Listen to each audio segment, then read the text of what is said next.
Hi guys, welcome back to the channel and this is the part 2 of our HPCL PYQs और you can say that कि lecture number 2 है ये हमारा HPCL computer science IAS officer वाली जो post है उसका जो एग्ज़ाम होने वाला है 3 मई को, उसका ये हमारा सेकेंड पार्ट है। पार्ट 1 में हमने पार्ट 1 में हमने जो क्वेश्चन सॉल्व किए थे 1 to 10 सॉल्व किए थे। अब हम 11 to 30 इसमें या कि 11 to 25 जितने भी क्वेश्चन है हम सॉल्व करने वाले हैं। तो हम पार्ट वाइज क्वेश्चंस का सोल्यूशन ला रहे हैं प्रीवियस क्वेश्चंस का, क्योंकि 2022 में एचपीसीएल का पेपर हुआ था, वही पेपर हम सॉल्व करने वाले हैं। डोमेन नॉलेज हम सॉल्व कर रहे हैं। डोमेन नॉलेज का मतलब क्या होता है? कोर कॉन्सेप्ट जो होते हैं आपके कोर कॉन्सेप्ट, या कि बोल सकते हैं जो आपकी अगर आपकी सीएससी ब्रांच है, सीएससी के जो क्वेश्चन होते हैं वो सॉल्व करने वाले हैं। हम सॉल्व करेंगे इंग्लिश के क्वेश्चन, इंग्लिश या की वर्बल एबिलिटी जो पूछी जाती है। दूसरा हमारा क्वांटिटेटिव एप्टीट्यूड जो होता है, या कि बोल सकते हैं कि आप एप्टीट्यूड नॉर्मली रीजनिंग जो होता है, या कि पोटेंशियल रीजनिंग जो होता है, और होता है डोमेन नॉलेज। तो हमने स्टार्ट किया डोमेन नॉलेज से। These four are the part of the exam. हमने एग्जाम के बारे में ऑलरेडी डिस्कस किया है कि इंग्लिश होती है 17 नंबर की आती है, ये 34 और ये हमारा 85 का आता है। टोटल 170 का पेपर होता है। ठीक है, तो प्रीवियस ईयर क्वेश्चन हम प्रैक्टिस कर रहे हैं। उसके पहले यदि आप कुछ और प्रैक्टिस करना चाहते हैं question like you want environment like exam level, अगर आपको एग्जाम के लेवल का ही एक इन्वायरमेंट चाहिए कि नहीं एग्जाम लेवल में मुझे मॉक टेस्ट अगर प्रैक्टिस करनी है, तो you can attempt the mock test. We have made 7 all India mock test. आप हमारी वेबसाइट पे जाएंगे जो www.gateXDA.com है, ये हमारी वेबसाइट है। यहाँ जाएंगे आप, आपको यहाँ पे हमारे ऑल इंडिया मॉक टेस्ट मिलेंगे, जिसका लिंक आपको डिस्क्रिप्शन या पिन कमेंट में मिल रहा होगा। Okay, 3 all India mock test already हो चुके हैं, बट स्टिल अगर आपने मिस किया है, 3 ऑल इंडिया मॉक टेस्ट हो चुके हैं, 3 AMT, स्टिल अब जाके आप उन्हें फिर से अटेम्प्ट कर सकते हैं। तो अगर आप लाइव मिस कर देते हो कोई भी टेस्ट, तो टेस्ट लाइव होने के बाद भी आप अटेम्प्ट कर सकते हो। That is a good thing, we have kept this. Okay, उसके बाद आपको डिटेल्ड सोल्यूशन मिलेगा, डिटेल सोल्यूशन, और you can just report the question also. अगर क्वेश्चन गलत होता है, चैट में भी अपने डाउट हमसे पूछ सकते हैं, और ग्रुप में भी अपने डाउट पूछ सकते हैं, क्योंकि ग्रुप का लिंक भी जो कि टेलीग्राम में आपको मिल रहा होगा। Okay, so you can go and you can register the test series that will give you feel like you are attending the HPCL exam. और सेम पैटर्न जो 2022 का पेपर है हमारे पास सीएससी का आईएएस ऑफिसर वाला, उसी पैटर्न में बनाया है हमने पेपर। और ऑल इंडिया मॉक टेस्ट 4 जो है वो 12 अप्रैल को होने वाला है। ठीक है, 12 अप्रैल को, और 5 अप्रैल को हमारा जो हुआ था 3rd हुआ था। ठीक है, जो हमारा 12 अप्रैल को है वो हमारा 4th होने वाला है। ओके, आप 1 2 3 आप अटेम्प्ट कर सकते हो स्टिल। अगर आपने मिस कर दिया तो यू कैन अटेम्प्ट। ओके, आपको रैंक वगैरह सब कुछ दिखेगी। ओके, नाउ आप टेस्ट में जाएंगे तो आपको स्केड्यूल जो होगा हमारा पूरा, और टेस्ट का जो पैटर्न होगा टेस्ट के बारे में पीडीएफ और एक आपको इमेज आपको फ्री में मिल जाएगी, ताकि आप टेस्ट स्केड्यूल देख सकते हैं एंड टेस्ट के बारे में जान सकते हैं क्या पैटर्न है। ओके, नाउ आगे बढ़ते हैं और क्वेश्चन को सॉल्व करते हैं। तो ये क्वेश्चन नंबर 1 है, 1 से 10 हमने क्या किया है, हमने सॉल्व कर लिया है। ओके, तो आगे बढ़ते हैं। क्वेश्चन नंबर 10 तक हमने सॉल्व कर लिया है। वीडियो नंबर 1 का आपको डिस्क्रिप्शन में लिंक मिल जाएगा, प्लेलिस्ट का पूरा एचपीसीएल का, वो आप जाके देख सकते हैं। तो लास्ट क्वेश्चन हमने जो सॉल्व किया था that is this one. Okay, now question number 11 पढ़ेंगे और आसानी से सॉल्व करने की कोशिश करेंगे। तो पहले आप खुद वीडियो को पॉज करें और सॉल्व करें। अगर आपको आपका आंसर नहीं आता then you can go ahead. Okay, so which of the following is the correct is the incorrect result corresponding to the expression 53482873 that are in the base 9 number system. Okay, so ये हमारे number जो numbers हैं वो base 9 में है, और इनका हमें माइनस निकालना है, मतलब सब्ट्रैक्ट करना है। देन दे आर आस्किंग कि कौन सा हमारा सही नहीं है। ओके, सो सिंपल, अगर हमारे पास बेस 9 में दिया हुआ है 5348, this is the base 9 number, and another one is that 2873 base 9 number, ये भी है बेस 9। तो हम इसको डेसिमल में कन्वर्ट कर सकते हैं। तो कैसे करेंगे? 5 इंटू 9 क्यूब हो जाएगा हमें पता है, प्लस 3 इंटू 9 स्क्वायर हो जाएगा हमें पता है, प्लस 4 इंटू 9 हो जाएगा हमें पता है, plus 9 power 1, plus 8 into 9 power 0 हो जाएगा, and will do the minus and this will become 2 into 9 cube.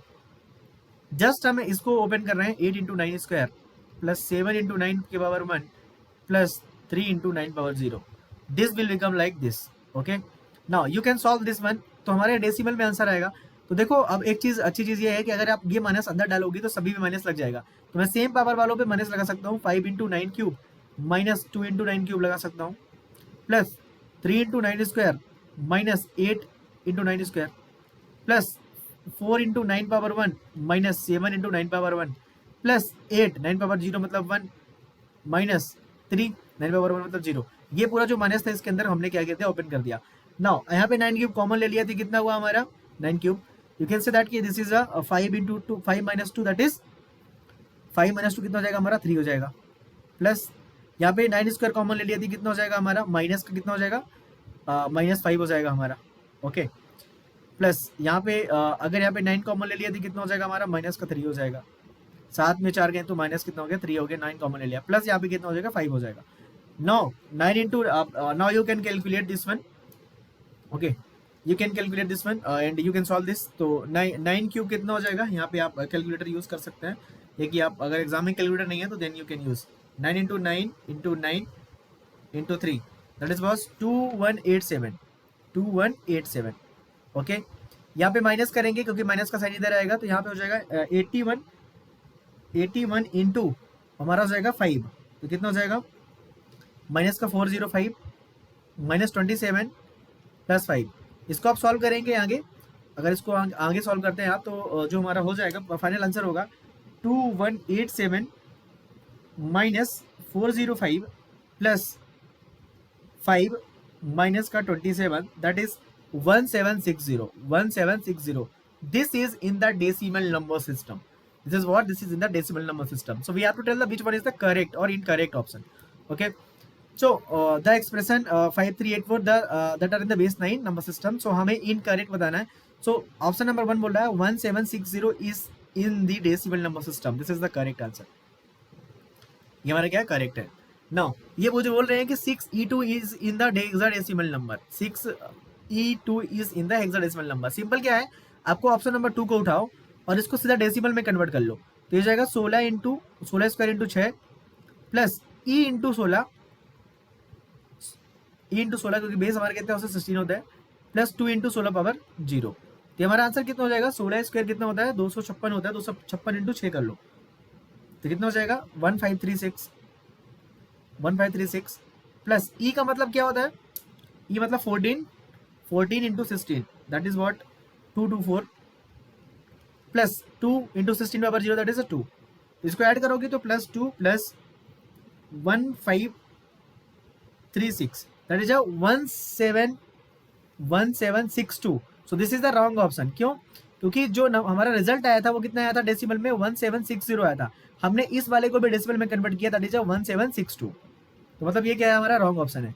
अब इसको आप ऑक्टल में जो ये है ऑक्टल में तो हमें इसको करके देख सकते हैं ऑक्टल में, तो इसको भी डेसिमल में कन्वर्ट कर लो तो 8 cube into 3 plus 8 square into 3 plus 8 into 4 plus 8 power 0 into 0 that is 0। So 8 cube into 3 कितना हो जाएगा 64 इंटू 32 करना है 24 करना है that is 1536 plus 64 into 3 that is 192 plus 32। तो अब इसको पूरा ऐड करोगे 1536 plus 192 plus 32 that is 1760। Again this is the correct answer. Same चीज ये बेस नंबर में अब इसको डेसिमल में कन्वर्ट करो 1760 ही आएगा, ठीक है। इसका डेसिमल कितना आएगा 1760 ही आएगा। So option number 2 is the incorrect, उन्होंने इनकरेक्ट पूछा था। तो हमने यहाँ पे कॉन्सेप्ट क्या सीखा है, अगर हमें कोई भी नंबर सिस्टम दिया, सपोज दैट हमारे पास नंबर है ABCD और वो एक्स बेस सिस्टम में दिया है, हम इसको सीधा डेसिमल में कन्वर्ट करने की कोशिश करेंगे। तो डेसिमल में कन्वर्ट करेंगे तो कैसे कन्वर्ट करेंगे, इसकी पावर 0 होती है, इसकी 1, इसकी 2, इसकी 3, जो भी हमारा बेस होगा that is x cube into a plus x square into b plus x into c plus x power 0 into d that is the correct expression that we have to do. तो सबको हम decimal में एक common platform में लेके आएंगे और solve करेंगे। तो ये क्वेश्चन का आंसर जो है ऑप्शन नंबर 2 है। कौन सा इनकरेक्ट था, तो हमने क्या किया, पहले इसको 9 को हमने डेसिमल में कन्वर्ट कर लिया, इसको भी डेसिमल में कन्वर्ट कर दिया, माइनस किया तो आंसर डेसिमल में 176 आया ना। जो ऑप्शन थे उन सबको डेसिमल में कन्वर्ट करने की कोशिश की, उनका आंसर 1760 आना चाहिए आंसर, लेकिन ऑप्शन नंबर 2 का आंसर 1762 आ रहा था, that is a wrong. So this is question number 11 that is from the digital logic question, ठीक है। ये क्वेश्चन हमारा डिजिटल लॉजिक था, that is a good question. 1 minute में सॉल्व करने वाला नहीं है, 2 से 3 मिनट इसमें लगेगा, ठीक है। चलो क्वेश्चन नंबर 12 में बढ़ते हैं फिर से। आई होप आप you got the question number 11। Consider a number system with base x। हमारे पास एक नंबर है जिसका बेस x है, okay. A number n231y is equal to the 1102 in a binary, find the values of x and y, okay. So हमारे पास एक number है, okay, with base x, a number n is equal to 231y is equal to 1102 in the binary, find the value of x and y। So what there actually want to solve I don't know. So वो बोल रहे हैं कि ये जो number है 231 base बाई में इक्वल टू है 11012 के। So they want to find the base of the number with base x. They want to find the basically base x and the y, but x they haven't given any anyway. So I hope they are asking about anything. Let's see what they are asking. You can solve this one, this equation. Okay, so this one is what 2 into y square plus 3y plus 1 is equal to, you can solve this one easily. That is a 2 1 0 1 2 3 4 2, so 2 power 4 plus 2 power 3 plus 2 power 2 plus 0 है तो 2 power 0 2 power 1 का लिखने का कोई मतलब नहीं है, plus 1 into 2 power 0। So 2 y square plus 3 y plus 1 16 plus 8 plus 4 plus 1, तो 2 y square plus 3 y plus 1। अगर इसको सॉल्व किया तो 16 8 कितना हो गया 24 28 29 हो गया। इधर लोगे तो कितना हो जाएगा 28 हो जाएगा। 2 y square plus 3 y minus 28 is equal to 0। ठीक है, अब यहाँ पे इसको अगर सॉल्व करने की कोशिश करोगे बाई की वैल्यू तो -3 plus minus b square minus 4 से अगर सॉल्व करोगे तो बाई की वैल्यू आ जाएगी, बट एक्स की वैल्यू शायद मिसिंग है। सो वी डोंट नो कि एक्स क्या है एक्चुअली। ठीक है, यहाँ पे क्वेश्चन मिसिंग है। तो अगर कोई भी ऐसा क्वेश्चन आता है कि सपोज दैट ऐसा क्वेश्चन है कि एक नंबर एन है, एन वो है 3x और बेस हमारा उसका 6 है, और n1 है, एक नंबर हमारा n2 है, उसका मान लो ऐसा है कि 4 2 है और बेस उसका y है। अगर ये दोनों इक्वल है तो x और y की पॉसिबल वैल्यू क्या है, ये क्वेश्चन हो सकता है। यहाँ पे क्वेश्चन में डेटा मिसिंग था इसलिए क्वेश्चन में थोड़ा सा मिस हो गया। ठीक है, but you can solve this one. Like अगर n1 इक्वल टू n2 आता है, n1 इक्वल टू n2, तो आप ऐसे सॉल्व कर सकते हो 3x 6 is equal to 4 2 by. ठीक है, नाउ दिस विल बिकम कितना हो जाएगा, ये तो ये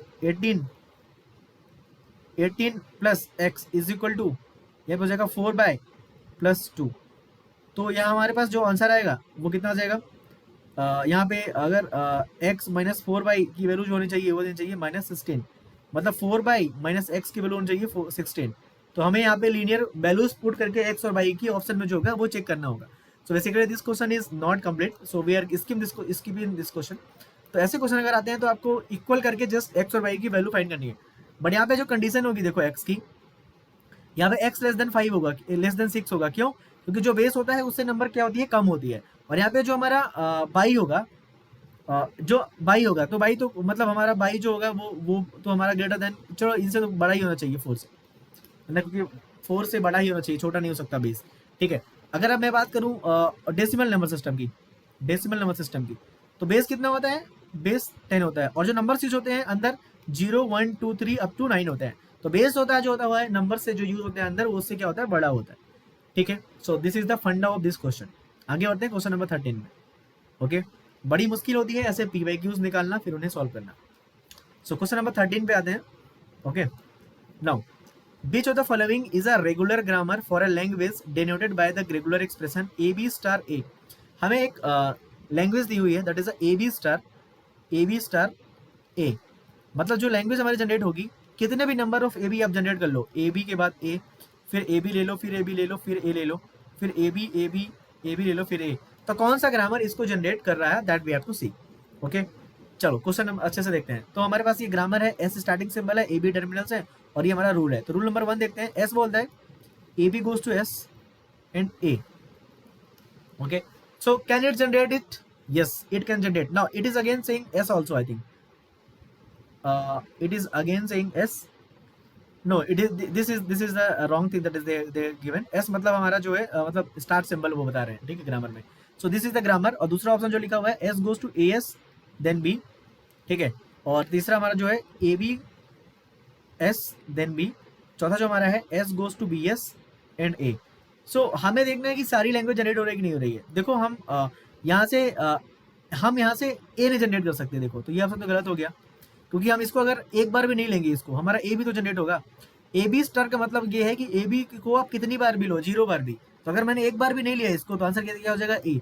बट ये लैंग्वेज तो A जनरेट करेगी नहीं किसी भी तरह, क्योंकि मिनिमम ये क्या जनरेट कर रही है, B। Next you will try to put the in the place of S, you can put B। मतलब S से मैंने AS लिया, फिर S से हम B भी जा सकते हैं, तो S से हम B गए तो मिनिमम क्या है, AB है। A तो जनरेट कर ही नहीं पाएंगे। सेम चीज यहाँ पे भी है, यहाँ पे भी हम A जनरेट नहीं कर सकते, और यहाँ पे तो हम जनरेट कर ही नहीं सकते क्योंकि B ये होगा। अच्छा, जब मैं जनरेट बोल रहा हूँ आपको समझना होगा जनरेट का मतलब क्या है। Option number 1 is correct here. कैसे, देखो, S goes to A B S, ये हमारा एक क्या है, प्रोडक्शन है, इसको प्रोडक्शन बोलते हैं। एंड S गोज टू ए, हमारे पास दो प्रोडक्शन है। नाउ S क्या है, हमारा स्टार्टिंग सिंबल है, बाय डिफॉल्ट यहाँ पे मेंशन नहीं है। तो मैं अगर S से A जा रहा हूँ, मतलब हमारा A क्या हो रहा है, जनरेट हो रहा है। A is part of the language, yes, A is the part of the language. Now again I can take A B S, A B A. क्यों, मैं इस S की जगह A पुट कर दिया तो क्या हो जाएगा, इस S से पहले हम ए बी एस गए ना, इस S की जगह हमने क्या पुट कर दिया, A पुट कर दिया, तो ये हो जाएगा हमारा A B A. Now again I want to AB, AB, ABA. Then how I will generate AB, AB, ABA? I will go, S will go ABS. Again this S will go ABS, because this S can go ABS, this S will go A. This will become AB, AB and A. So this is the AB, ABA. तो कितने भी AB, ABA आप generate कर सकते हो, किससे, option number 1 से। So these are the wrong options. तो आपको ऑप्शन से ही क्रॉस वेरीफाई करना है। आपको जो ग्रामर दिया हुआ है उसके थ्रू लिखने की कोशिश बिल्कुल भी नहीं करनी है, ठीक है। आपको जो ऑप्शन है उन्हें एलिमिनेट करने की कोशिश करनी है। So this is question number 13। Question number 14 पे बढ़ते हैं। If sigma is an alphabet, okay, and A B belongs to sigma, then which of the following is not a preemptive regular expression. Note lambda is a empty string, मतलब epsilon की जगह lambda दे दिया इन्होंने। Pre-emptive मतलब जो हमारा regular expression define होता है, मतलब बेसिक होता है। तो ए तो नहीं होता, लैम्डा भी नहीं होता, बी नहीं होता, ए प्लस बी स्टार हमारा क्या होता है, प्रीएम्प्टिव होता है, रेगुलर एक्सप्रेशन। सिंपल, ऑप्शन से भी आप आसानी से कर सकते थे। ओके, क्वेश्चन नंबर 15 में आते हैं। Which of the following statement is correct about context free language. हमारे पास CFL दी हुई है, उनके बारे में कौन सी जो स्टेटमेंट है वो सही या गलत है।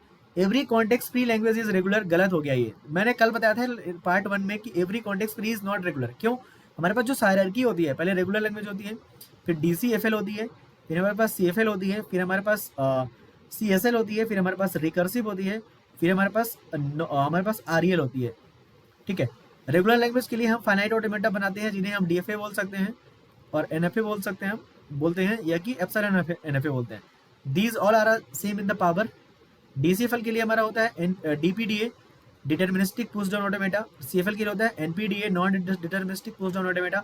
CSL के लिए हमारा होता है लीनियर बाउंड ऑटोमेटा। रिकर्सिव के लिए हॉल्टिंग ट्यूरिंग मशीन होती है और इसके लिए नॉन हॉल्टिंग ट्यूरिंग मशीन होती है। So these are the machine that accepts these kind of the languages, okay. तो अगर कोई लैंग्वेज रेगुलर है, अगर कोई लैंग्वेज हमारी रेगुलर है, अगर कोई लैंग्वेज L है, वो अगर रेगुलर है मतलब वो DCFL भी है और CFL भी है, CSL भी है, रिकर्सिव भी है, REL भी है। मतलब अगर ऊपर की कोई लैंग्वेज हुई वो नीचे की भी होगी। L is suppose that regular,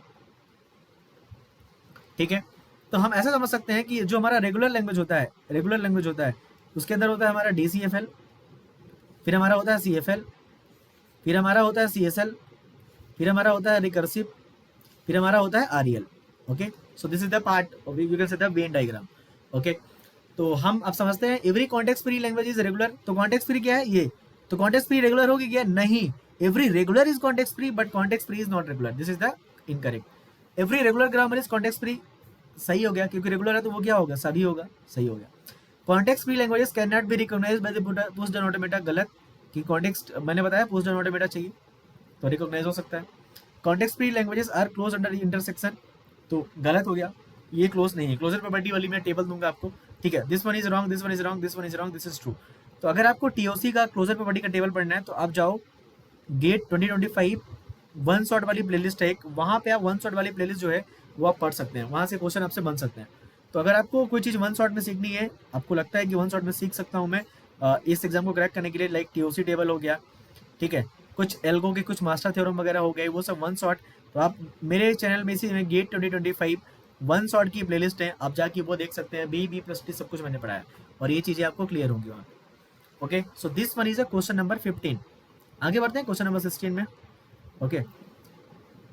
So which of the following problems cannot be solved by a greedy algorithm? Finding the greedy algorithm कौन नहीं है? So finding the shortest path of all vertices from a source vertex single source path. So this is the greedy because यहाँ पे हम digestra use करते हैं, that is a part of the greedy. Okay, minimum spanning tree, ये भी हमारा greedy का part है, हम greedy होते हैं इसमें। 0-1 नैप सेप गलत, ये हमारा DP का पार्ट है। तो देखो हमारे पास फ्रैक्शनल अगर नैप सेप कोई पूछता है, फ्रैक्शनल नैप सेप वो हमारा greedy का पार्ट है, ठीक है। और हमारा 0-1 नैप सेप जो हमारा DP का पार्ट है। फ्रैक्शनल नैप सेप हमारा क्या है, ये यहाँ पे ये ग्रीडी का पार्ट है। This is a simple question, application based question, okay. So we are going fast क्योंकि क्वेश्चन बहुत ईजी आते हैं। क्वेश्चन नंबर 17 पे आते हैं।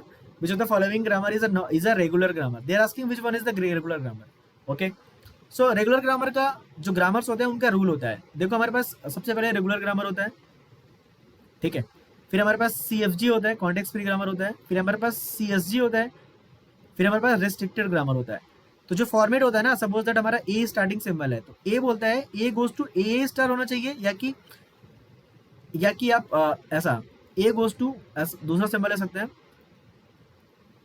ए स्टार बी होना चाहिए, या कि ए होना चाहिए, मतलब या कि इस बी मतलब एक क्या बोलते हैं, टर्मिनल बोलते हैं, टर्मिनल, ठीक है, या कि A goes to B A star होना चाहिए एंड बी होना चाहिए। ये फॉर्मेट है रेगुलर ग्रामर का। CFG बोलता है A goes to A plus B का होल स्क्वायर, मतलब जो हमारा कॉन्टेक्स्ट फ्री ग्रामर है वो बोलता है कि जो हमारा ग्रामर होगा वो ए वेरिएबल, आप अगर ऐसा बोल सकते हैं कि हम अगर वेरिएबल और टर्मिनल को वी और टी से डिफाइन करें, वेरिएबल मतलब कैपिटल लेटर वाले, ठीक है, और टर्मिनल मतलब छोटे स्मॉल लेटर वाले, तो variable can define T star V और T, variable can define V T star and T. इसका मतलब क्या है, देखो यहाँ पे अगर हमारा एक वेरिएबल इस साइड है, इस साइड, तो इस साइड है टर्मिनल के राइट में है, तो इसको बोलते हैं राइट लीनियर ग्रामर।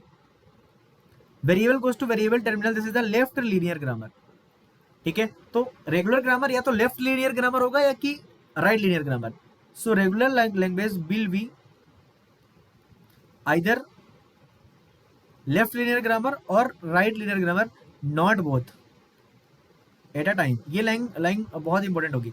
CFG बोलता है कि V goes to B plus T star होना चाहिए, ठीक है, बट यहाँ पे कंडीशन है, अगर इसका साइज अल्फा है, इसका बीटा है, तो alpha less than equal to beta होना चाहिए। ये बोलता है V goes to B plus T star करो, कोई दिक्कत नहीं है मुझे, ठीक है। रिस्ट्रिक्टर बोलता है B plus T star goes to B plus T star, variable terminal कुछ भी हो, ठीक है, कोई दिक्कत नहीं है उसको। So these all are the formats of the grammars. Okay, 17 में बात करते हैं कि हमारे पास कौन सा ग्रामर रेगुलर है।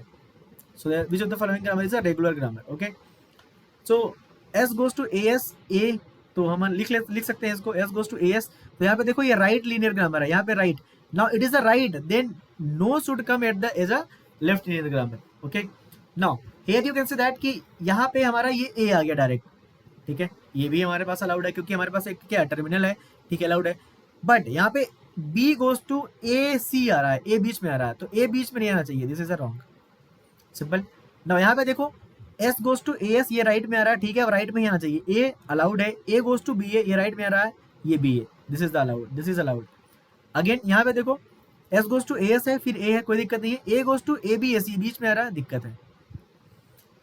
S goes to AS right में आ रहा है, कोई दिक्कत नहीं है, ठीक है, यहाँ पे ये बीच में आ रहा है, यहाँ पे फिर से दिक्कत है। Option number 2 is the correct answer. Okay, so either this should be in the right और लेफ्ट, और only one variable is defined. Variable मतलब A B S, ये सब वेरिएबल होते हैं। टर्मिनल मतलब स्मॉल वाले A B, ठीक है, ये सब हमारे ये सब क्या होता है, टर्मिनल होता है। तो ये रूल है कि राइट रेगुलर ग्रामर और लेफ्ट रेगुलर ग्रामर का जो फॉर्मेट होता है वो क्या होता है, ये डिफाइंड है, आप इंटरनेट पे भी सर्च कर सकते हो। क्वेश्चन नंबर 17 हो गया। 18 पे बताते हैं। Which of the following is represented using double line diamond in a ER diagram? So double line diamond मतलब एक लाइन ये हो गई, फिर एक लाइन ये हो गई, तो हमें बी किनिटी पता होना चाहिए कि बी किनिटी क्या होती है, ठीक है। सो दिस इज अ बी किनिटी और पता होना चाहिए, और derive attribute, identifying ownership, identifying relationship पता होना चाहिए। बी किनिटी जो होती है हमारी ऐसे होती है, डेराइव एट्रीब्यूट जो होता है हमारा ऐसे होता है, ठीक है, आइडेंटिफाई रिलेशनशिप जो होता है हमारा ऐसे होता है डबल डायमंड में। This one is the correct answer. Okay, so यहाँ पे मैंने लिख भी लिखा है आपके लिए, ठीक है, कि आपको जो हमारा डबल लाइन डायमंड होता है, identifying relationship links is a बी किनिटी टू द इट्स ऑनर होता है, ठीक है, आइडेंटिफाइंग रिलेशनशिप होगा हमारा आंसर यहाँ पे। डबल लाइन रेक्टेंगल जो होगा वो बी किनिटी होगा, जो मैंने बना रखा है यहाँ पे बी किनिटी के लिए डबल लाइन रेक्टेंगल होगा। ओके, और डैश डॉटेड इलिप्स होगा तो वो वहाँ जो हो जाएगा हमारा क्या, डेरिवेटिव एट्रीब्यूट, और डबल लाइन एलिप्स जो होगा हमारा वो होगा मल्टी वैल्यूड एट्रीब्यूट होगा। सो this is the basic question from the ER model, that is a DBMS। तो अगर ये क्वेश्चन जो पूछा था कि डबल डायमंड जो होता है वो किसका पार्ट होता है, आइडेंटिफाइंग रिलेशन का होता है। ओके, तो आइडेंटिफाइंग ऑनर का मतलब I think double single diamond होता है। Okay, so this one is a very easy question from the DBMS। So this one is also question number 19 पे बढ़ते हैं. Okay, which of the following is equivalent to the Boolean expression a plus a complement? Actually this is written a plus a complement. तो we know that कि अगर a है 1 तो ये हो जाएगा 0 और 0 प्लस 1 कितना हो जाएगा 1. अगर ये 0 है दिस 1 विल 1 दिस 1 विल 1, तो ये हमेशा क्या होगा 1 होगा. बहुत ही simple question, straightforward, 10 second में नहीं लगेगा इसको करने में. क्वेश्चन नंबर 20 पे आते हैं. Which of the following provides the services of an operating system to the user programs via an application program interface API? Which of the following provide the services of an operating system? Operating system को कौन service provide करता है to the user programs by an application program interface? We know that system call. System call क्या है? हमारा user mode से हमें kernel mode पे ले जाता है और ओएस का हमें हेल्प कराता है. डिमांड बेसिक नहीं है, सेगमेंटेशन नहीं है, वर्चुअल मेमोरी भी नहीं है. System call is the answer. बहुत ही सिंपल क्वेश्चन आते हैं, देख लो थ्योरेटिकल. सो कीप नोट यहाँ पे लिखिए आपके लिए, आपको ये पीडीएफ मिल जाएगा. आप कीप नोट वहाँ से जो हमारा क्विक नोट है वो आप आराम से पढ़ सकते हैं. ओके, क्वेश्चन नंबर 21 पे आते हैं. Which of the following is are optional statements in a SQL query? Optional, तो हमें पता है कि ऑप्शनल क्या, हमारे पास सेलेक्ट और फ्रॉम तो हमारे पास होगा ही होगी, क्योंकि हमें अगर कोई एक टेबल दी हुई है, ठीक है, एक टेबल दी हुई है, तो मैं बोलता हूँ सेलेक्ट एस्ट्रिक फ्रॉम, टेबल का नाम मान लो एम्प्लॉय है, तो इससे भी हमारा सेलेक्ट और फ्रॉम से भी केवल हमारा बेसिक ऑपरेशन जो है उससे काम हो सकता है. बेयर की कोई जरूरत नहीं पड़ेगी, ठीक है. तो ये ऑप्शनल है. अगर हम बहुत सारी कंडीशन लगाते हैं देन बेयर का काम आएगा. So where is optional. Option number 3 is correct, ठीक है. ओनली 2 इज गलत, ओनली 1 2 गलत एंड 1 3 गलत. सो ऑप्शनल का मतलब क्या है कि अगर हमारा जो बेसिक ऑपरेशन है एसक्यूएल में वो सेलेक्ट और फ्रॉम से हो रहा है ना, बस, तो ऑप्शनल स्टेटमेंट है. अगर हम बहुत कम रोज फिल्टर करना चाह रहे हैं, we have to use the where clause. So where is the answer. Lecture number 22 पे आते हैं. Which of the following loop for loop is an infinite loop in C++? तो इनफाइनाइट लूप कौन सी जाएगी, देख सकते हैं option. For int i is equal to 0, i less than equal to 10, i plus plus, तो ये तो वैलिड लूप हो गई. i is equal to 1, i plus plus, यहाँ पे कोई कंडीशन नहीं है, इनफाइनाइट लूप जाएगी ये, ठीक है. Okay, for i is equal to 10, i greater than equal to 0, i greater than 0, i minus minus, ये भी फिक्स 10 बार चलेगी, ये 10 बार भी चलेगी, इनफाइनाइट बार. i is equal to 0, i is equal to 10 कित तक चलना है, i प्लस प्लस, तो ये भी हमारा 10 टाइम्स चलेगा. Okay, so this one is infinite. So option number 2 is answer. बहुत ही इजी क्वेश्चन आते हैं, देख सकते हैं, अभी स्ट्रेट फॉरवर्ड सॉल्व कर सकते हैं. क्वेश्चन नंबर 23 पे आते हैं. Which of the following statement is correct about the cache memory? Cache memory जो होती है उसके बारे में कौन सी स्टेटमेंट सही है वो हमें बताना है. So it's speed is less than the main memory, गलत हो गया ये, मैं भी आपको समझाता हूँ. It is an auxiliary memory, गलत हो गया ये. It directly communicates with the input devices and transfers input data to the main memory, ये भी गलत हो गया. It is a fast small memory and placed between the CPU and the main memory, this is the correct answer. Okay, now आप समझते हैं क्यों correct है. तो देखो हमारे कंप्यूटर में आपको जो पता होगा एक चीज, हमारे पास सीपीयू होता है मेन, ठीक है. You can say that this is a CPU. और जो हमारा कंटेंट होता है, कोई भी कंटेंट, वो कहाँ स्टोर होता है, हमारा सेकेंडरी मेमोरी में स्टोर होता है. This is our secondary memory, जिसको आप हार्ड डिस्क बोलते हैं एक तरह से, ठीक है. This is our hard disk. तो सीपीयू को अगर हार्ड डिस्क से कोई भी डेटा फेच करना है तो बहुत ज़्यादा टाइम लगेगा. ये यहाँ पे जाएगा, फिर यहाँ से वापस लेके आएगा, बहुत टाइम लगता है. तो सीपीयू क्या करता है, बीच में ना अपने बंदे बैठाता है. तो सीपीयू के बीच में बंदे कौन कौन से होते हैं? सबसे पहले तो स्मॉल क्या होते हैं, छोटे छोटे रजिस्टर होते हैं, ठीक है, बहुत छोटे छोटे रजिस्टर होते हैं. फिर यहाँ पे एक होती है मेन मेमोरी, जिसको प्राइमरी मेमोरी बोलते हो, रैम बोलते हो ना. फोन खरीदने जाते हो कितने का रैम है, और इसको बोलते हो ना कि कितने का स्टोरेज है. जैसे किसी ने बोला कि 8/256 का है, तो 256 GB क्या होता है, हार्ड डिस्क होता है. 8 GB क्या होता है, रैम होता है. फिर एक छोटी मेमोरी होती है, बहुत ही छोटी मेमोरी, जिसको बोलते हैं कैश मेमोरी, और ये MB में होती है जनरली, मतलब 16 MB की हो गई, 8 MB की हो गई, ये ऐसे साइज होती है. So cache memory. रजिस्टर क्या होते हैं, ये 8 बिट स्टोरेज होते हैं, 8 बिट 16 बिट स्टोरेज होते हैं, ऐसे करके, ठीक है. नाउ ये हमारा हायरार्की है एक मेमोरी का. सीपीयू पहले कैश मेमोरी के पास जाएगा, पहले रजिस्टर से पूछेगा क्या तुम्हारे पास कंटेंट है, नहीं, कैश मेमोरी के पास गया, मेन मेमोरी के पास गया, फिर हमारा सेकेंडरी मेमोरी के पास गया. ये हमारा क्रम चलता है. तो यहाँ पे देखो जो मैंने अभी बताया, आप उससे ऑप्शंस आप देखो. So it is a fast small memory and placed between the CPU and the main memory. Small memory है कैश मेमोरी, ठीक है, और कैश मेमोरी स्मॉल है और फास्ट होगी क्योंकि सीपीयू से क्या है, फास्ट है, पास है. जितना भी क्योंकि सीपीयू को कंटेंट लाना है, तो कोई भी चीज़ अगर हमारे पास है, ठीक है, जैसे मान लो मैं बोलूँ कि ए बी के पास है, फिर सी के इतना दूर है, फिर डी ये दूरी है, तो बी क्या है, ए के पास है, ठीक है. तो कैश मेमोरी क्या है, फास्ट है, क्योंकि सीपीयू के पास है, सीपीयू को कंटेंट आसानी से मिल जाएगा. Okay, so this is a question number 23. Okay, so I hope आपको कैश मेमोरी समझ में आ गया होगा. क्वेश्चन नंबर 23 हो गया हमारा. ठीक है, क्वेश्चन नंबर 24 पे आते हैं. Okay, so which the which tuples are written by the query this. Sigma is there and employee table is there. Basically इन्होंने बताया नहीं है. सो हम फिल्टर कर रहे हैं ऐसे एम्प्लॉयर्स का डेटा जिनकी एज लेस देन 20 हो. सो क्वेश्चन क्या है वो कि which tuples are returned by the query. ठीक है, none of the tuples of the employee relation. Okay, तो नन बोल रहा है. ठीक है, देख लेते हैं. All tuples of the employee relations. All यहाँ पे हमारे पास लिखा हुआ है all tuples of the employee relation. ये तो गलत हो गया. All those tuples of the employees which age value is 40 or more. गलत. Only first tuple of the employee. This is also correct. Incorrect. Okay. So basically this should be the not option. But वो 3 गलत है इसलिए सही answer है. क्यों? देखो basically क्या होता है कि हमारे पास जो प्रोजेक्शन ऑपरेशन होता है जब तक वो नहीं आएगा तब तक हमारा कोई आउटपुट आएगा नहीं. वैसे मतलब कहीं कहीं आप देखोगे ना ऐसे ऐसे लिखा रहेगा ऐसे.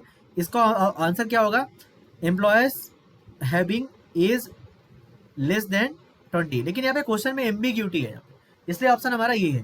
ठीक है, ये तो कतई ऑप्शन नहीं हो सकती हमारी क्योंकि only first tuple of the employee relation it is not possible क्योंकि एज लेस देन 20 बहुत सारे हो सकते हैं. All tuples of the employee relation गलत. The whose tuples of the employee relation in which age values 40 और मोर ये भी गलत हो गया. इसलिए ऑप्शन नंबर ये सही है. अगर ये ऑप्शन में नहीं होता, अगर मान लो ऑप्शन में ये भी होता और ऑप्शन ये होता कि employee having age less than 20, this is the correct answer. Actually this is the correct answer क्योंकि प्रोजेक्शन अगर आप प्रोजेक्शन बाय डिफॉल्ट नहीं लिख रहे हो तब भी हमारा जो पूरा टपल होगा वो पूरा टपल हमारा क्या हो जाएगा? सेलेक्ट. पूरा टपल जो है पूरी रो है जो रो जो है वो क्या हो जाएगी? सेलेक्ट हो जाएगी. सो क्योंकि ये ऑप्शन में नहीं है ये वाला ऑप्शन इसलिए हमारा आंसर क्या है? ये वाला.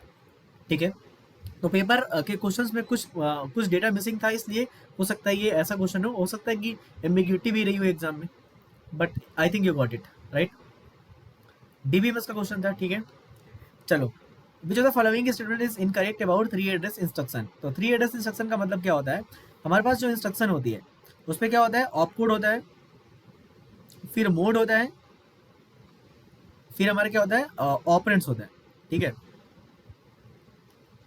नाउ तो हमारे पास बेसिकली समझ लो कि हमारे पास एक ऑपरेशन है ऐड करके. अगर मैं बोलता हूँ ऐड R1 R2. ठीक है, तो इसका मतलब जनरली क्या होता है? R1 is equal to R1 plus R2. तो यहाँ पे हमारे पास यहाँ पे कितने एड्रेस यूज हुए? बेसिकली 2 एड्रेस R1 और R2. This is a 2 address instruction. अगर मैं बोलता हूँ ऐड R1 R2 R3 और इसका मतलब डिफाइन कर देता हूँ कि R1 is equal to R2 plus R3. This is a 3 address instruction because we are using 3 address. ऐसा भी हो सकता है कि add R1 is equal to R2 plus memory of 1000. ऐसा भी हो सकता है. This is a 1 address, this is 1 address, this is 1 address. So अगर 3 अलग अलग जगह से हम डेटा उठा रहे हैं, ऑपरेंड उठा रहे हैं, उसको बोलते हैं 3 एड्रेस. अगर 2 उठा रहे हैं 2 एड्रेस. ठीक है, सो इनकरेक्ट पूछा है. इन 3 address instruction the first address must be register. गलत हो गया यहीं पे क्योंकि हमें नहीं पता. ऐसा भी हो सकता है कि add M of 1000 R1 R2. तो हमें मतलब M of 1000 में जो हमें डेटा डालना है वो डालना है R1 प्लस R2. ऐसा थोड़ी कि पहला जो ऑपरेंड हमारा ये हुआ वो हमारा मेमोरी ही हो, मस्ट बी रजिस्टर ही हो. तो ये गलत हो गया. The instruction add R1 A, B is equivalent to the R1 MA plus IMB. Correct, क्योंकि R1 में हमें डालना है मेमोरी एड्रेस A और B में जो डेटा है उसको उठा के डाल देना है. Where MA is the address denotes the address operand at the memory address A. Correct हो गया, अभी मैंने बताया. The cipher 170 computer uses the 3 address instruction. Basically इसके बारे में मुझे भी नहीं पता तो क्योंकि ये ऑप्शन गलत है तो मैं इसको सही मानता हूँ. ठीक है, in each address field refers either a register or memory. This is also correct क्योंकि हमारे पास कंप्यूटर में या तो रजिस्टर से ही डेटा आएगा या कि मेमोरी से ही आएगा. This is also correct. So option number 1 is incorrect क्योंकि हमारा जो 3 एड्रेस इंस्ट्रक्शन में जरूरी नहीं है कि फर्स्ट एड्रेस हमारा क्या हो, रजिस्टर ही हो, मेमोरी भी हो सकता है. This is correct.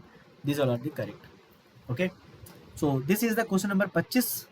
Question number 26 में आता है. Which of the following data structure may be used in the depth first search traversal algorithm. तो हमें पता है कि DFS में हमारा जो यूज होता है दैट इज अ स्टैक और VFS में जो हमारा यूज होता है that is a queue. So stack is the answer. These are the wrong option. Okay, correct. I hope you got it. Okay, अगर आपसे कोई पूछता है इसका एल्गोरिथम क्या है तो हमें पता है कि A के बाद हम B पे जाएंगे, B के बाद C पे जाएंगे, C के बाद D के जाएंगे. अगर हमारा E होगा, यहाँ पे F होगा, G होगा, देन विल कम बैक. तो हमें ये स्टोर करके रखना होता है स्टैक में. तो stack is the answer for question number 26। बहुत ही इजी क्वेश्चन आते हैं आई थिंक।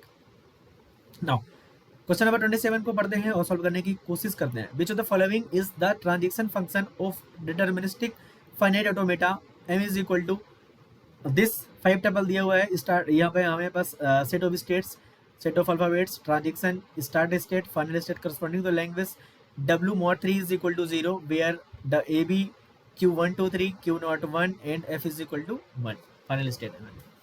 तो ये पूछ रहे हैं बेसिकली कि मॉड ऑफ जो हमारी w है, w की जो हमारी लेंथ है वो w मॉड ऑफ w मतलब जो w का लेंथ है, आई थिंक वो लेंथ की ही बात कर रहे हैं, उसका अगर 3 से डिवाइड करें तो वो 0, मतलब लेंथ जो होनी चाहिए w की वो 3 से डिविजिबल होनी चाहिए। ओके 3 से डिविजिबल करना है हमें। ओके तो देख सकते हैं 3 से डिविजिबल वाली आप आसानी से बना सकते हैं। जो हमारे बेसिक हमारे पास जो स्ट्रिंग होगी बेसिक, सो यू कैन से दिस यहाँ पे हमारे पास जो स्ट्रिंग होगी वो डिविजिबल होगी 3 से। यहाँ पे हम 1 2 3 कुछ भी ले सकते हैं, यहाँ पे 1 2 3 कुछ भी ले सकते हैं और फिर हम 1 2 3 यहाँ पे कम बैक आ सकते हैं। क्यों? तो हमारी ये क्या हो जाएगी, फाइनल स्टेट हो जाएगी। क्यों? समझने की कोशिश करो। देखो कैसे हम डीएफए कोई भी कैसे बनाते हैं। यहाँ पे हमारे पास जो मिनिमम स्ट्रिंग होगी वो 0 लेंथ की होगी, फिर 3 लेंथ की होगी, फिर 6 लेंथ की होगी। तो यहाँ पे 0 लेंथ की डिफाइन कर दी हमने, ठीक है ना। 1 लेंथ की स्ट्रिंग जो होगी हमारी यहाँ पे बनेगी, 1 2 3 लेंथ की यहाँ पे बनेगी ना। 1 लेंथ की हमारी एक्सेप्ट नहीं होगी इसलिए हमने फाइनल स्टेट नहीं बनाया। 1 2 3 यहाँ पे होगी, यहाँ पे भी हमने फाइनल स्टेट नहीं बनाया। देन 1 2 3 यहाँ पे होगी, तो यहाँ पे देखो ये यहाँ पे ये लेंथ 1 है, लेंथ 1 है, ये लेंथ 0 है पहली बात तो, ये लेंथ 2 है। Again you will go here then it will become length 3, ये लेंथ 3, लेंथ 6, लेंथ 9 यही है। क्योंकि देखो 1 2 3 4 5 6 7 8 9 यहीं भी आप साइकिल बना के आ रहे हो। कोई भी स्ट्रिंग लो 3 लेंथ की, यू कैन से दैट कि यही होगा हमारा, ठीक है। तो हमारे पास जो हमारे पास क्यू है, व्हाट इज अ क्यू?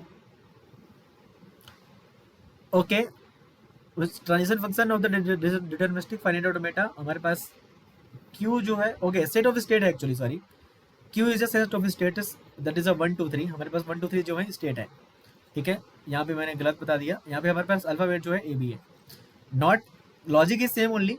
सो हमारे पास ये स्टेट नंबर 1 है, स्टेट नंबर 2 है, स्टेट नंबर 3 है। तो हमारी ये स्टेट जो है फाइनल है, उन्होंने बता रखा है, sorry for that. Okay so हमारे पास ए बी यहाँ पे होगा, फिर हमारे पास ए बी यहाँ पे होगा, फिर हमारे पास ए बी यहाँ पे होगा, correct, A B A B A B. Okay now you can see that कोई भी स्ट्रिंग लो, जैसा दैट अगर आपने बोला कि सर ए बी करके दिखाओ, तो यहाँ से ए ले लिया, यहाँ ए ले लिया, यहाँ बी ले लिया, एक्सेप्ट हो गया। मैंने कहा बी बी बी दिखाओ, मैंने यहाँ पे बी ले लिया, यहाँ पे बी ले लिया, यहाँ पे बी ले लिया। फिर बोला किसी ने A B A B A B A B दिखाओ, 6 लेंथ की भी तो एक्सेप्ट होनी चाहिए। सो मैंने ए ले लिया, बी ले लिया, ए ले लिया, बी ले लिया, ए ले लिया, बी ले लिया, कुछ भी आप ले सकते हो। Now you can see that transition function कि कौन सा हमारा सही होगा।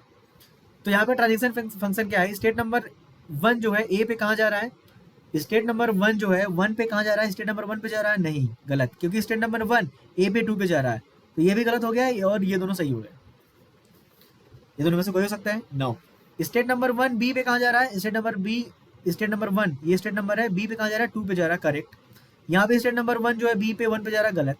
अब इसको वेरीफाई कर लो। स्टेट नंबर 2 जो है ए पे 3 पे जा रहा है, स्टेट नंबर 2 बी पे कहाँ जा रहा है, 3 पे जा रहा है, 3 ए पे कहाँ जा रहा है, 1 पे जा रहा है, और 3 बी पे कहाँ जा रहा है, 1 पे जा रहा है। Option number 2 is correct. So अगर आपने डीएफए बना लिया तो आपको ट्रांजिशन फंक्शन आसानी से बन जाएगा। तो आप ट्रांजिशन फंक्शन जो दिए हुए हैं ऑप्शन में, उनसे आप डीएफए मत बनाओ, आप पहले डीएफए बना लो, देन डीएफए से आप ट्रांजिशन फंक्शन बना लो। Got it? सो ये हमारा क्वेश्चन नंबर 27 था भाई। क्वेश्चन नंबर 28 पे आते हैं। Which one provides a user interface through which two host can communicate on a character by character और line by line basis, this is the telnet. Okay FTP तो final हमारा file के लिए होता है, तो कोई भी एफटीपी हमारे पास और यहाँ पे नहीं होगा। Telnet is the answer. Straight forward is a theory based question. Okay now which of the following regular expressions represents the language lambda c ab cc cab abc ab abcc ccab। okay so we have to accept, सबसे पहले तो हमें empty language accept ही करनी है, empty language। तो can you tell that कि empty language हम option number A से कर सकते हैं क्या? नहीं। अगर यहाँ पे हमने इसको, चलो इसको मैंने कुछ नहीं लिया, फिर भी हमें a प्लस बी में से कुछ ना कुछ एक लेना पड़ेगा, ए या बी। ऑप्शन नंबर 1 क्या हो गया, गलत हो गया। समझे बात को? नाउ इसको देखते हैं, चलो इसको देखते हैं, इसको देखने की कोशिश करते हैं। इससे ये क्या बोल रहा है कि b प्लस एक्चुअली ए सी का होल स्टार है, ये b प्लस ए सी का क्या है, होल स्टार है। मतलब हम कितने भी b यहाँ पे ड्राइव कर सकते हैं, कितने भी b स्टार प्लस ए सी आप कितने भी ले सकते हो, ए सी बट यहाँ पे देखो बी कोई है क्या, सिंगल बी नहीं। यहाँ पे लैम्डा चलो है, लैम्डा कोई दिक्कत नहीं है, बट बी कहाँ है, बी तो नहीं है, खत्म ऑप्शन। समझेगा। नाउ हमारे पास एक पैटर्न अगर आप ऑब्जर्व करोगे तो यहाँ पे देखो हमें ए बी, देखो यहाँ पे बहुत सारे सी हैं, सी है, डबल सी है, ट्रिपल सी है, मतलब सी तो सिंगल चाहिए ही सिंगल, जो कि ऑप्शन नंबर 3 में है, ये भी नहीं होगा। और देखो यहाँ पे सी प्लस ए बी का होल स्टार है। अब इनमें से कोई भी लैंग्वेज उठाओ, कोई भी आप एक्सेप्ट करने की कोशिश करो, कर लोगे। जैसे आपने बोला सी सी ए बी, तो हम क्या कर सकते हैं, सी सी यहाँ से 2 बार ले लिया, फिर ए बी भी ले लिया, सी सी ए बी हो गया। तो ऑप्शन नंबर 3 इज करेक्ट। तो हमें क्या करना है, ऑप्शन से ही चेक करना है, हमें ऑप्शन से ही क्रैक करना है कोई भी चीज। Option number 3 is correct answer. Okay, question number 30 पे आते हैं। In an operating system, the job scheduler is also known as a long-term scheduler. Okay, it's a simple question. Job मतलब क्या होता है, जो हमें रेडी से रन पे ले जाता है, ठीक है, वो हमें उससे बोलते हैं हम लॉन्ग, सॉरी, हमारे पास जॉब शेड्यूलर है जो हमें न्यू से रेडी में लेके आता है। अगर न्यू में स्टेटस में कोई चीज है और उसको हमें रेडी स्टेट में लेके आना है, that is a LTM, long term scheduler, LTS बोल सकते हैं। ठीक है, रेडी से रन ले जाने का काम कौन करता है, शॉर्ट टर्म शेड्यूलर। डिस्पैचर क्या करता है, सेलेक्ट करता है। और अगर कोई स्टेट कोई लैंग्वेज हमारी, कोई अगर प्रोसेस हमारी बेटिंग में है, बेटिंग से रेडी में ले जाने का, या कि स्वैपिंग करने में, बेटिंग से रनिंग में करने में हमारा कौन कौन होता है, मिड टर्म शेड्यूलर होता है। ठीक है, ये मैंने पढ़ाया हुआ है, मतलब 100 डेज चैलेंज है उसमें कराया हुआ है। तो ये है क्वेश्चन नंबर 30। ओके, नाउ तो हमने 30 क्वेश्चन कर लिए, हमारे पास अभी भी फिर भी 55 क्वेश्चन बचे हुए हैं। 55 question that we will cover within 3 to 4 videos. We are going to cover this 55 videos, और मैं कोशिश कर रहा हूँ जल्द से जल्द सोल्यूशन प्रोवाइड कराने का। वंस अगेन, अगर आप अभी तक टेस्ट सीरीज में इनरोल नहीं किया है तो आपने कर सकते हैं www.getxj.com, लिंक डिस्क्रिप्शन में है कि आपको पेंट कमेंट मिल रही होगी। और अगर आपको और क्वेश्चन चाहिए तो 100 डेज चैलेंज वाले क्वेश्चन, 100 डेज चैलेंज का मैंने स्टार्ट किया था गेट के लिए, वो क्वेश्चन आप प्रैक्टिस कर सकते हैं। Okay, once again thanks for watching. और अगर आपको वीडियो अच्छा लगा हो तो लाइक कर देना, कमेंट कर देना। 20 क्वेश्चन सॉल्व किया हमने, बहुत तेज सॉल्व किया होगा, कहीं भी अगर दिक्कत हो गई होगी कोई भी सोल्यूशन में तो कमेंट करने की कोशिश करना। ठीक है, पूरा वीडियो देखना अच्छे से, और नेक्स्ट वीडियो जरूर आएगी एक दिन में का गैप रखने हम। Once again thanks for watching and all the best for HPCL exam. कोई भी डाउट हो ग्रुप ज्वाइन कर लो, जैसे ज्वाइन कर लो, अटेंड करो, और गेट ये जो एग्जाम है क्रैक करो और PSU में job low. Thanks for watching.